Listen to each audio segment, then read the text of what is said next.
I don't know if this right here is the W that most are saying right now, especially given the fact that the girl is really only happy about the fact that somebody paid for her drinks. His credit card. And he goes, here's my card. Get us whatever. It might be time for me to get away from all these, liberal snowflakes on the east side. I'm going to go ahead and start this off by saying that this right here seems encouraging, but it is encouraging with some red flags. So make sure you guys stick around for the full video. Before we get started, guys, I want to say Merry Christmas to everyone. I did do a Merry Christmas video, a bit of a short, only about 1 minute and 40 seconds. I'll link it in the description box of this video and the comment section both. But this is a video I've been trying to do for a while, but I really just did not find a way to get around it before Christmas Day. But don't worry, we'll be talking more about that towards the end of the video because this is a very short week. Obviously, it's the holidays. It's obviously pretty hectic. I'm sure most of you out there, especially those who have families, are just kind of like trying to wind down from everything. But don't worry, we'll get back in the swing of things at the start of the year, but we'll talk more about that towards the end of the video. So with that right there being said, let's go ahead and get to this. So many people are viewing this girl's reaction to a, let's just say a bro buying her drinks as a bit of a win for traditional masculinity. And on the surface, it should be. However, when you actually look into the video, it exposes, let's just say, both sides of the problem. Now, let's go ahead and watch the full clip. Let's get back to the other side because a lot of people have obviously made reactions to this clip.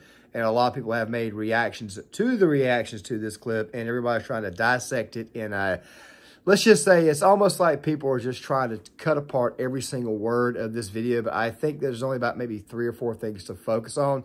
And it really exposes the problems on both sides of the argument. I went on a date this week and I felt the feminism leaving my body. I live on the east side of LA, and if you don't know what that means, it's sort of like the artsier part of LA, It's people say it's like Brooklyn and New York. So I go on dates with a lot of men and women who, live over here. There's always a negotiation about who pays, and that's great. I like to pay for people, all that. But what I will say is that I sort of fell into going on a date with the most guy's guy I've ever been on a date with. And he's from West, Santa Monica. He's a bro, right? A guy's guy is usually not my type. I cannot remember the last time that I went on a date with a straight bros bro. You know what I'm saying? But it befell me. It befell me in an organic fashion. So I'm on this date with this guy, and the thing about a guy's guy is he's putting his card down. He's paying for everything. And I really it sort of activated something feral in me. I'm not gonna lie. We went to another bar and he was gonna go to the bathroom. So I was getting prepared to pay for our drinks because he's been paying all night. Of course I'm gonna pay for the next round. But as he's going to leave for the bathroom, he turns to me and he hands me his credit card. And he goes, here's my card. Get us whatever. It might be time for me to get away from all these, liberal snowflakes on the east side. So, young girl lives in Southern California. Young girl is obviously college educated. Obviously, young girl is dressed up very nicely. You probably think to yourself, she's probably a suburbanite. Or maybe she's a college lib, a college feminist who claims to have both boyfriends and girlfriends, who's not used to someone paying for dinner, a date, drinks. I personally think what happened here is that the guy bought her the stuff and then he took her back home and clapped her cheeks. And of course, she got up about the next day feeling very, very good because it was the first time she actually had somebody who was a traditional man do that for her, even though she herself even said, look, we went to another place and he just handed me his card and said, buy us whatever, which I think is a mistake. If anything, if you're going to give your girl or your date anything to buy drinks with, it should probably be cash. The reason why is because if you hand her a 20 to buy 2 drinks that probably cost $7 a piece, she'll just hand the other $5 over as a tip, which is normally what I would do. You're not really losing anything, and you'll probably get a tip the bartender anyways. The thing about this situation that a lot of people are touting is the fact that she said that the feminism was leaving her body. However, I'm not entirely sure that's the case. If anything, it seems to me like maybe she got in her mind at the very end when she said maybe it's time to leave all these soy boys behind, that maybe she's telling women to focus in on other types of men to get some form of satisfaction. Now, guys, I'm not trying to say this girl is evil. I'm not saying that at all. So don't think that I'm saying that just some girl who looks to take advantage of men. I'm not saying that at all. For all we know, she may have really and truly had a road to Damascus conversion here and said, look, maybe I should try actual traditional men. But then again, though, if that was the case, she would probably just go ahead and say that she planned on going out with that guy one more time or going out with him again. Let's just go ahead and be honest. Women are the gatekeepers of sex, but men, of course, are the gatekeepers when it comes to relationships. I know I probably got that mixed up once before in a previous video because I was probably reacting to something somebody said, but it's actually the truth. Men are the gatekeepers of relationships, but still, we've got this issue here we got to discuss, and of course, a lot of people are throwing a lot of different takes out there, and a lot of people are confused as to what this really and truly is. So, what are the non-masculine, artsy-fartsy, soy, effeminate male types? You know, the guys are calling the new male in Japan. These are called herbivore men. Not exactly what we call masculine. Not exactly what we call strong. Kind of like this individual here I'm showing you a picture of. This is streamer Neon, who's got a girlfriend who's also an OnlyFans model. That people rip him all the time. And, of course, they've got good reason for it. The guy, quite frankly, if you actually know who he is, then you'll know why it is that people rip on him all the time. The guy runs his mouth a lot, and he's only about maybe 5'1", 5'2". Starts crap. He's probably not even that there. He just looks like the average lib soy boy incel man. But still, if these are the type of men that these women are getting a hold of course she's probably going to be excited when an actual bro decides to buy her drinks. I personally don't think it was the drinks. I think she's just mentioning drinks as a way to not mask what really happened. I'm pretty sure you guys can tell by her facial expression what really happened was that the guy folded her up like a cheap suit and clapped her cheeks. And it was probably the first time she'd actually been sent off by an actual real man, or at least somebody who was at least masculine. I did do a video earlier this year on a girl's, let's just say her rant about why it was that she could not find a man, a liberal man, with traditional values. You know, the type of guy to pull the chair out, open the door for you, pay on the first date, that type of stuff there. Typically what happens when you go on dates or you get involved with a girl is that you typically tend to pay on the first date. It's the traditional thing to do. It's the gentlemanly thing to do. And sometimes you do it on the second date, or maybe you may split things. The third date, the same thing occurs. And then from there, the man decides whether he wants to keep that girl around and go any further. The first 3 dates are typically the dates where you interview a girl to see if she's good enough to come home to mom. Now, I'm not saying that every man carries their girl home on the third or fourth date. That's not how it works. But still, if you're trying to discover that, of course, at that time frame, it takes roughly 3 dates before you think that maybe I can introduce her to somebody else. Maybe I can get to a relationship with her. Maybe I can make this girl my wife. This right here is kind of the problem, especially given the fact that nowadays you have the situation where, of course, two-thirds of men are single and not getting laid. Now, I'm not endorsing everybody go out and commit premarital sex. That's not what I'm doing, so don't think that I am. But you got this situation where women, of course, where two-thirds of women are not single. And they're going after the top 1% of men, which is leaving a lot of men out in the cold. Women's standards, quite frankly, are just too high. I think I've done a couple of videos on this, and I think a lot of this has got to do with a combination of both feminism and materialism. But for the time being, I will digress. The issue to me in this video is how it was at the very, very end. She said, time to leave these soy boys alone, which is actually very, very indicative of them. I'm not saying be one of them. Trust me, I'm not saying that at all. I'm very, very much on the masculine side here. If anything, the soy boys who claim to be actual feminists are really kind of using these women for clout. They're not really and truly protectors of women. If anything, they're enablers of extremely bad behavior, because their bad behavior kind of forces the women's behavior to be much, much worse. Women think that they may have an ally in these guys, but these guys don't seem to realize at the end of the day, they're also being used as well, and their outcome is going to be a lot worse than any other man who's on the much, much more traditionally masculine side, who you think is probably going to get used, which of course is true. They do get used, but the traditionally masculine men typically tend to know what makes a proper wife in the proper wife and mother for them going forward. But that's another conversation for another day. Let's get back to this here. The thing that you have to understand in this case here is that this girl here seemed to be a little bit more lit up about the fact that a man was paying for her drinks. Matt Walsh picked up on this, and I thought he had a very good way of explaining it. Conservatives are generally celebrating this video because it supposedly shows how, in this individual case, traditional masculinity vanquished feminism. She even says that the feminism is leaving her body, which is indeed the kind of thing we love to hear. But on the other hand, if I must be the guy who always finds the dark cloud inside the silver lining, it's hard not to notice that right now she only appears to be excited about the fact that the guy paid for everything. Yes, she's discovered a strange new respect for a guy's guy, as she calls him. But at this point, all of that respect is based around the fact that she didn't have to pay for her own food or drinks. If she is awakening to the bleak realities of feminism, so far she has only noticed that feminism is expensive for women. And indeed, it is in just about every imaginable way. Now, there's nothing wrong with a woman feeling impressed by and attracted to a man who can foot the bill without complaint. A man who appears to be financially stable and a good provider. I mean, this is raw biological programming. Women are naturally attracted to providers. They should be. It's healthy and good. If you're a woman, of course you don't want a man who financially depends on you or asks you to go 50-50 on everything. She says at the beginning of the video that usually there's a negotiation about who pays, and she says, that's great. I like to pay for people.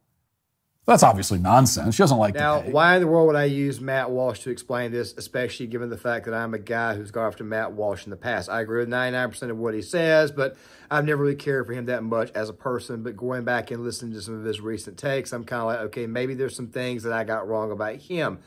Matt does not strike. He's the type of bro type of guy who goes out and gets a girl and carries her home and beds her down and whatnot. He doesn't strike me as that. He strikes me the more traditional man. Nobody's got a wife and kids, and I always make fun of the guy and say, this is the kind of guy who's only been laid 5 times to have 6 kids. Basically a joke saying that his wife only uses him for breeding purposes, but I believe Matt's got some extremely good points here. The girl is finding out, number one, that feminism is in fact expensive, which is also goes towards materialism, which is another conversation for the date.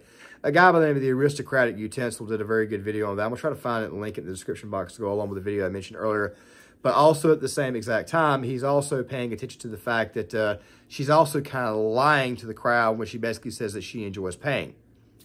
I don't know a woman who enjoys paying at all. I just figured I'd go ahead and throw that out there. Maybe it's anecdotal, but I've been seeing this where I have come from for close to 40 years now. And yeah, no woman actually enjoys paying. I think that that right there may be some false bravado on her account to try to let people know that she enjoys paying for something, that she's a better person than what she really and truly is. But the last line at the very end where she said, time to leave all the soy boys, is what's got me concerned. Now, on the surface, you're probably thinking to yourself, this is a good thing because she's starting to see that traditionally masculine men are the way to go. She's waking up to this. Or it could be that she may be wanting to take advantage of traditionally masculine men. Then you enter Tim Pool's take where he was bringing up the more, let's just say, biological nature. For this, I think a lot of younger women are surrounded by these low-T loser guys who are super feminine and think that the media tells them what women actually want. In that, they go on dates and say, do you want to split the bill? And the women are like, sure. Maybe many of these women don't understand why it is they're not attracted to these guys. And then finally, this young woman here goes on a date with a guy's guy, a bro's bro. And then she goes, oh, my stars and garters, this is amazing, isn't it? He said some more stuff, which we'll get to here in a second. But the thing is this right here. Women tend, this right goes back to what Matt Walsh was saying. I know I missed this one part, but I set this up intentionally for a reason. When he was saying that women find themselves wanting a provider, this is true. They want someone to provide. It's one of the main reasons why it is that women typically tend to go for men who are actually relatively bigger in size. Most women don't go for short, small types like you saw with Neon there. They typically tend to go with men who've got bigger arms that can actually protect them, that type of stuff. I'm trying to say go out there and become some great big old giant ripped Chad, but you see it all the time. How many attractive women are involved with men like the beta soy boy type? Not very many. After a while, women do in fact realize that they do need to be protected, and the general consensus is that eventually at some point in time they will gravitate towards that. The 1% argument, or the top 1% of men that they typically tend to go to, is for social status. But at the end of the day, the social status is not going to be what keeps you safe. It's not going to be what keeps you warm at night. It's the biological status, the actual fact that a man can actually really and truly provide for you. Steve Harvey used to talk about this back in the days when he gave marital advice or dating advice. When, say, for example, when a man, if a man can't actually pay for something or buy you something, he'll try to counter this with like getting you some food or whatever you may need or whatever he feels. It's called providing. It's called being a person for you to go to, a bit of a caretaker, someone you can actually lean on. Maybe this girl was actually waking up to this, and maybe what I said earlier about her possibly using men in the future, it could be, how do I say, canceled out with that. This is part of the reason why I said that it kind of goes towards both sides of the aisle here. Not just the beta soy types who are trying to improve, but also traditional masculine men who are actually trying to improve and trying to live less. By the way, the most masculine thing a man can really and truly do is simply get up and take care of his responsibilities. Regardless of what those responsibilities are, that's what real true masculinity is. Let's watch a little bit more and let's get our final. That is, there is a high value male that dances for the female. You know, birds do those dances. I love watching those nature videos where the birds are like, they dance, and it's like, and it proves their value or whatever. But then you have the very strong males, and they win over all the females and then reproduce. The sneaky fucker is the lesser male who in the middle of the night goes to the female, sneaks in a lay to pass on its genes. They actually call it the sneaky fucker. So I'm imagining this. I'm wondering, I should say, if this young woman, I mean, she looks like she's in her 20s, has only ever been around sneaky fucker types, male feminists, low T, weak men lacking passion and ambition, men who don't get up, don't exercise, don't improve themselves. And she thought, this is what men are. Interesting. Perhaps one of the big reasons that many women are claiming to be LGBTQ is because they're not feeling strong attraction to males because they're not actually encountering real masculinity for which they would be attracted to. And if you're only surrounded by a bunch of whiny low T feminist males who are weak and out of shape and just go we should be egalitarian and split the bill. And then many of these women are just like, wow, I mean, I'm equally attracted to both, I suppose. But then they meet a big ripped Chad bro who's like, I'll pay the bill, throws the card down. And she's like, whoo, swoon. Perhaps. You know, I'm not saying it's absolute. I'm just saying I wonder if in some... It could be the fact that maybe she is seeing that traditionally masculine men are the way to go. Because ultimately, at the end of the day, women do eventually gravitate towards what can take care of them. When they're younger, like in their early 20s, a lot of times they tend to go towards overall status. But of course, as you get older, you tend to want to go for what it is that's going to take care of you, what's going to keep you warm at night, what's going to feed you, what's going to clothe you. Maybe she's starting to see that, and maybe she's seeing that the beta soy male types aren't exactly providing that. Look, go back to the picture, that guy, Neon. Okay, this is obviously a streamer, a clout chaser, ain't but 5'1", 5'2". Recently got told he couldn't go to a UFC event by Dana White, which was legendary. I thought about doing a video on that, but I don't think a guy like that is worth my time. These men don't exactly emote masculine features. They don't exactly emote masculinity. They emote a very, very boyish type energy that most women at some later point in time in their life find to be exactly what I just said. The energy of that of a spineless, weak, petulant child, a little boy. And I can already hear people saying, well, you kind of hinted earlier about how it is that this girl could, in fact, maybe be a gold digger who wants to use other masculine men. This is very, very possible. And of course, I mentioned here earlier that maybe what she probably should have said was she planned on going back out with that guy again, which I also would think would be in bad taste, because the last thing I would want to do is be going out with a girl and then all of a sudden she announced on Facebook that her second date is with me and tag me in the post. I'm probably not going to appreciate that. I'd probably still go out with her that night, but I'd probably tell her, look, you can't really be doing this. But after that right there, I'd probably find it in very, very bad taste. It's the fact that you typically tend to react to something a little bit differently than how you would feel maybe the day or two after. But the fact of the matter is that it could be a situation where the girl, and there are some red flags here, like I mentioned earlier, about how it was that she said we need to leave these soy boys behind and basically go on to the next one, or the fact that the guy bought her all that beer, all that alcohol, bought her all of her drinks. It may make you think there's some red flags there, but then again, it could also be a gravitation towards the much more masculine types, which is obviously a step in the right direction. So I think this is a situation where it could be a little bit of both. However, I would not be surprised, and I want to lean with what Matt Walsh said earlier. This right here could be a red flag, and this right here could lead to more women eventually wanting to take advantage of the good old-fashioned working Joe types who actually go out of their way to take care of their responsibilities versus the beta soy types who basically don't want to take care of any responsibilities at all, nor do they pay on the first date, nor are they traditional in any way. At the end of the day, the beta soy types are just good old-fashioned little boys. But still, though, it leaves me with a feeling of hope because you got to think at some point in time, after a while, women will begin to see that there are men out there who are willing to be masculine and traditional, and eventually they will find themselves gravitating towards them. The question is, will they be gravitating towards men for the right reasons? That right there, I believe, remains to be seen. So it is encouraging, but it's also encouraging with some red flags as well. But don't worry, we'll be covering more of these videos in the future. Now, with that right there being said, I'm going to give you guys a couple of quick updates on how the week is going to go.